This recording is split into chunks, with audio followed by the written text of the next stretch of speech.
Hey everybody, welcome to the D. Louise book series. I'm Christina, Kristina. It's been a day. So, sorry. This is the D. Louise book series. This is where we read book, talk about books, no special effects going on here, no theme music, none of that fancy stuff that everybody else has. And, I've got this fantasy. It's not working out very well. I have a wish for a Christmas miracle of 1,000 subscribers, maybe some more likes. Please check out my Star Trek Next Generation Friday thing. I'm a series person. It's a series. It has character progression. I like binging a series. Come here. Yeah, I know, it's hard. See, there are two types of cats, and I am looking for a couple of cats. Parent and child, two siblings. I lost my comfort care cat a couple of months ago, and I need a new one. There are two types of cats. Yeah, I know there's millions of other cats, but I'm saying there are two types of cats. There's a cat that will let you, they're rare, they're very rare, that will let you hold them whenever you want and will sit in your lap as long as you want them to and will let you hold them and carry them around and they'll come when you call and the whole 9 yards. Then you have the rest of the world cats that will come to you when they feel like it, will let you hold them when they feel like it. You know, you pick them up and they scream and yell and then you let her go and she'll come back because when she comes back, it's on her terms. You see, it's different that way. You see, it's different. So those are your two types of cats. The ones that are there for you when you want, and then there's the ones that are there for you when they want. So anyway, sorry about that. I'm going to get the little picture to show you what the other one looks like. But this is the last novella. It's the last one we see. We haven't seen one since 2016 when this is written. Back in the olden days, we would get 3 Nora Roberts a year and 4 J.D. Robb, 2 hardcovers and 2 novellas. We haven't gotten the novellas in a long time, but the Nora Roberts books, I think, are getting thicker. And that's okay. You can give me a thick book. I'll take it. So this is book 41 and a half. And it's based on, I don't know if you can get it from down the rabbit hole. It's called Wonderment in Death. I'll get the little screen thingy. I listen to all the audiobooks. Susan Erickson is the best. We're catching up with some people that we haven't caught up for. I don't read the rest of them, so if you want to read the rest of them, go ahead. I'm just a J.D. Robb fan. So Eve Dallas is a lieutenant in the New York City Police and Security Department. Her husband is Roarke. We're going to keep the list a little short because it is only 100 pages. Peabody is her partner. Mcnabb is Peabody's co-head, but he's also a detective in the Electronics Division Department. Mira is the department shrink. Whitney is her boss. Feeney is the captain of EDD and also her mentor in the beginning. And we see our old friends Louise and Charles in this. So we don't see Nadine or the rest of the crew in this one. It's just a short check-in, but it's really good. It's an enjoyable, quick read. If you like, and she takes privileges. The name of the killer will get you. It's the author of the original Alice in Wonderland. Let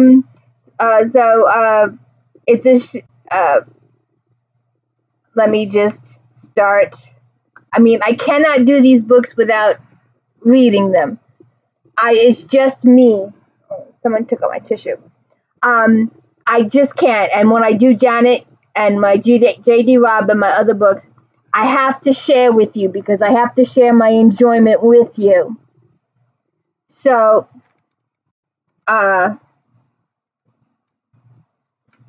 instead of enjoying a rare night off sprawled out with her ridiculously sexy husband watching a vid where lots of stuff blew up, Eve Dallas stood over death.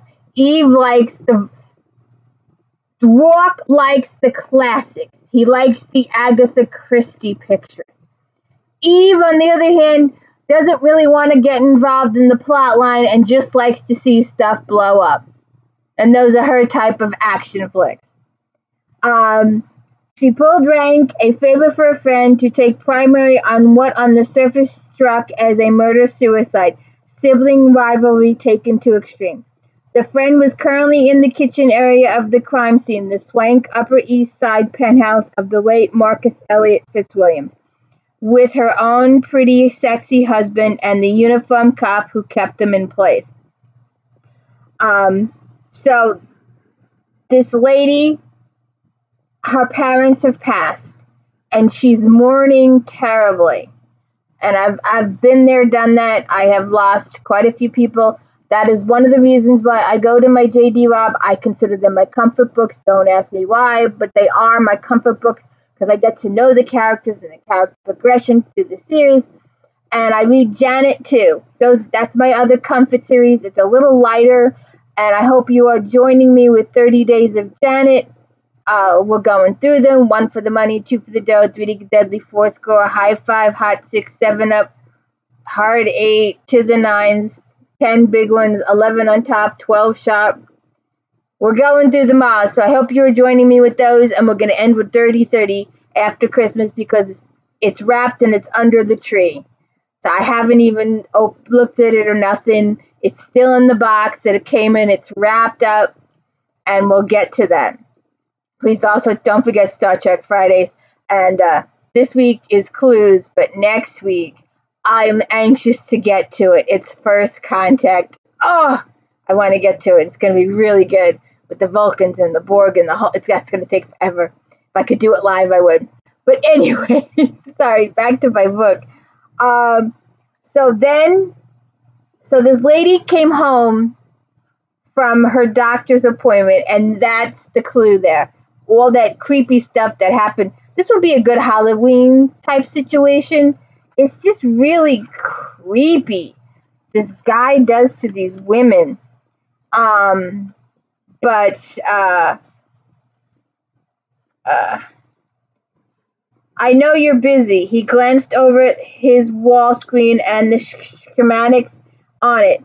I've been busier. It's a money question. I'm never too busy for that. I'm looking into Darlene's financials for the past 18 weeks, including the morning she died. She withdrew $9,999 from her personal account. I'm reading it as cash. Roarke sat back. Isn't that interesting? There's other activity, deposits, transfers, other withdrawals, one every month for $5,000 or $6,000, but 18 weekly for the amount a flag for me. Yes, ma'am. Yes, ma'am. See, on her terms. I'm telling you. $1 more, you'd hit 10,000, and the IRS might do a sniff. Blackmail springs to mind, but with what you found last night, another idea leapfrogs over. Somebody's been taking her for a ride for 4.5 months. Parents died 7 months ago. I need to find out when she started hunting for psychics. Come here.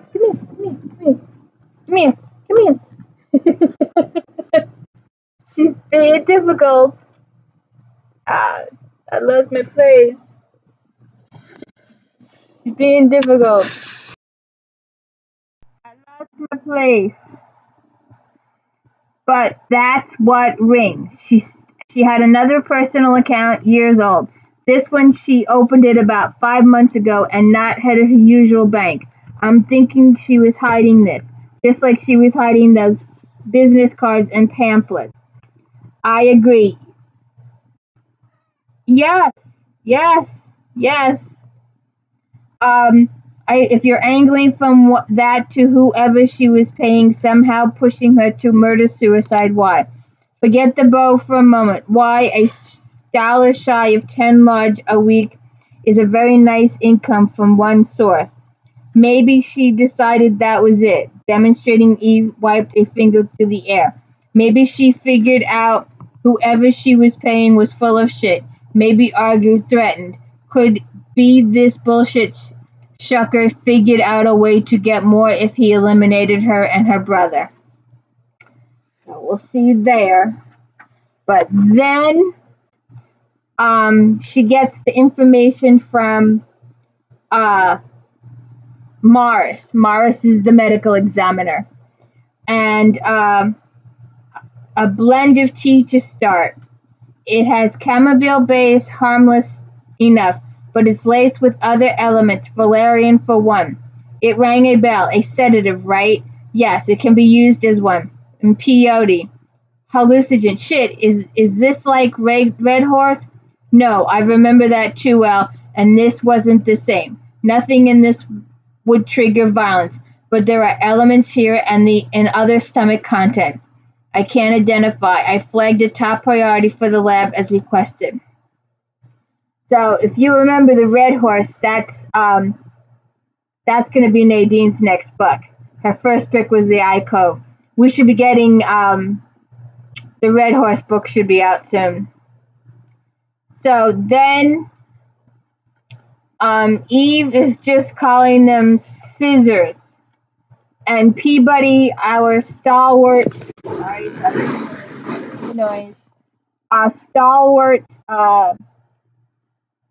free ager. She's a free ager. She likes to sew. She likes gardening. She likes fruits and vegetables. She knows stuff, Barbie dolls, that Eve has never known in her life, and that's a whole nother podcast. Eve was halfway through the tunnel heading out when Peabody came in. I'm not late, automatically quickening her steps in pink, fuzzy-topped boots. Peabody checked her wrist unit. I'm not late. No, I was early. No sign in the female Vic of habitual drug use, but she had valerian, peyote, and some as yet unidentified substance in her system. Mixed it appears, with tea and cookies.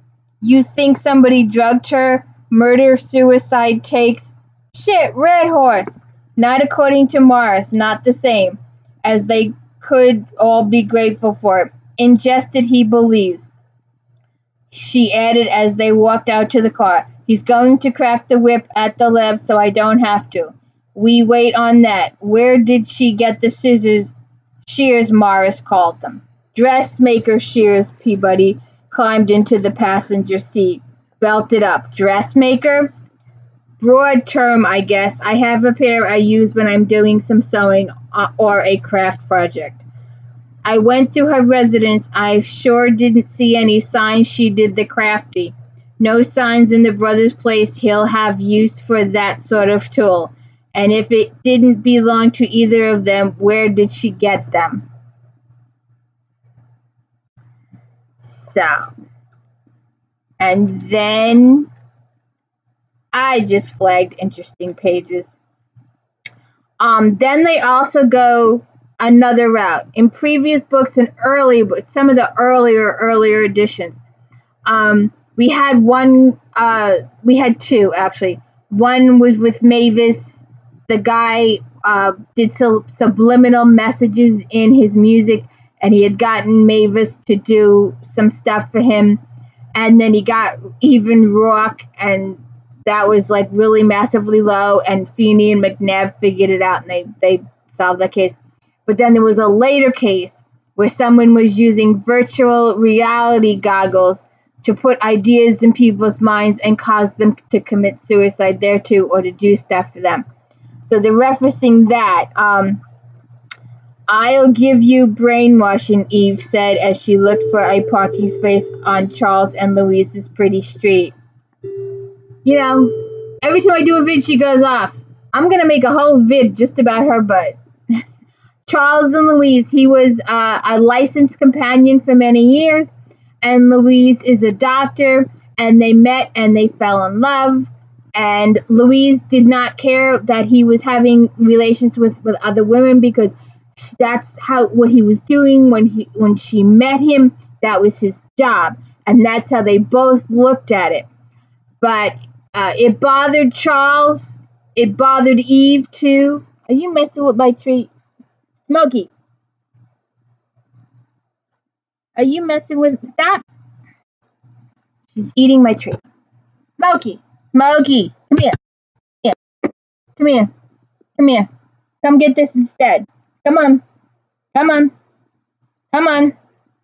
Stop eating my tree wire. Come on. Come over here. Ah. All right, stopped for now. I'm gonna have to do something about your butt, Smokey. So yeah, Louise and Charles. But Charles decided that it bothered him, so he got a license to be a sex therapist. So now he gives therapy to couples. And they live in a really nice brownstone. So she goes to visit them. Internal VR makes no sense, but some form of brainwashing paired with drugs. When Cerise Devane jumped off that Tatler building a couple of years ago, and I sat there on the edge trying to talk her in, she was perfectly lucid. She knew who I was, who she was, but she was compelled to fly off that ledge. Thought I'd enjoy going with her. So maybe that sort of mind control paired with drugs, with brainwashing, maybe a whole new fucked up way to make people die. But why? That's the key. What's gained? A lot of money's at stake now. Yeah, and greed's a favorite for a reason. She looked down the street toward Louise's home when they got out of the car. The doctor and the former licensed companion were building a good life here, a happy, settled one. On the surface, it had looked the same for Darlene and Henry. Nice house, comfortable and settled, as shattered as now as Darlene's bones. And two more. I lied. I cannot do these books without sharing them with you. So, she's with Mira, the department shrink, and it's been discovered she was sleepwalking. Mira frowned over her tea. The sleep aid should have prevented that. The 3 times her fiancé found her at it, she was doing or saying weird things. Pouring tea for a party down in the kitchen, crawling under the bed, saying she needed to go down the rabbit hole. Sitting on the bed, waking him up with riddle about a raven and a writing desk. Alice in Wonderland. That's what Louise said. Interesting. Mira sat back in her blue scoop chair, sipped more tea. A sort of test. I think laying a base for the post-hypnotic suggestion. An interesting choice, a kind of surreal story filled with a young girl's bizarre adventures. Some interpret it as drug-based. The hookah-smoking caterpillar, the mushrooms that cause Alice to grow, and so on. He may be an addict himself. A combination of psychic abilities and hallucinogens would give him a heady sense of power. And our last one for the day, because I want you to read said book and to discover the who, what, and why. Because I usually reveal everything but the ending. Because you need to read it and discover the ending. Although in the last book, I had to tell you about True Heart. There was no way I could let that go. I had to share that part. That was, what was it, Obsession? We are moving on, though. We will get down the line here. So then they talk about another death. She circled the room, glancing at crystal candles when angled to look into a neat kitchen with white cabinets. She's taking too long. Suspicion rose up to twine with impatience. Eve crossed to the doorway, saw the pretty bedroom beyond, Across from it, another doorway opened to a kind of cozy sitting room with a dozen of white candles. Candle of light, she thought, and started to step into the bedroom to call again when she heard the sound of breaking glass. She charged in, tried the door, found it locked as Roarke rushed in behind her. Eve kicked the door once, cursed, kicked it a second time. Dupree's lay on the white tiled floor of the bathroom, blood pooling around her from the deep gash in her thigh. She'd been programmed. So, Wonderment and Death, check it out. J.D. Robb, Down the Rabbit Hole. Short story, it's about 100 pages, and it's the last one, so we need to enjoy it. Maybe there'll be some in the future. But thumbs up, hit the like and subscribe. Let me know I'm doing a good job. I hope you enjoyed this book. And let me go. Discipline, said child over there. Are you going to come here? You want to say goodbye? No, she's just going to look at me from the other side of the screen. Have a good one.